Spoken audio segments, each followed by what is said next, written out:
मारा भाष्यो आवने वाली 19 तारीख दाहड़े दीतवार दाहड़े अपना मुरानी गाँव में इंदल बाबन कार्यक्रम आई रही मारा भाष्यो बामणिया फलिया में यो कार्यक्रम रोशे मुरानी गाँव में इना इंदल बाबन शुभ अवसर पर आदिवासी ढोल प्रतियोगिता कार्यक्रम राख रहा इना मुरानी गाँव में मारा भाष्यो इना कार्यक्रम में फर्स्ट में इनाम रोशे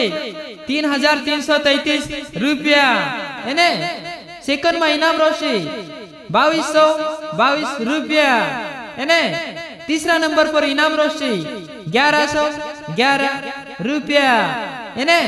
राजपुर गथो 10-15 किलोमीटर की दूरी पर यह कार्यक्रम रोशे मुरानी गाँव में मारा भाष्यो बामणिया परिवार में बामणिया फलिया में यह कार्यक्रम रोशे मुरानी गाँव में इना कार्यक्रम का जी राखने वाला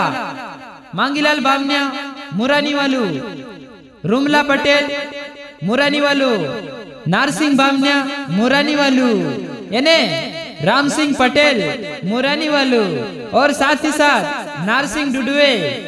मुरानी वालू और साथ ही साथ प्रेमलाल मौर्य मुरानी वालू मारा भाष्यो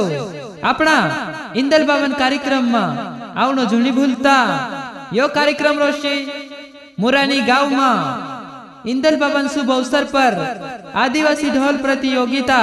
कार्यक्रम राख रहा इना मुरानी गाँव में मारा भाष्यो आवने वाली 19 तारीख दाहड़े दीतवार दाहड़े मांगीलाल बामणिया घर यो कार्यक्रम रोशे मुरानी गाँव में सब आवजो मारा भाष्यो।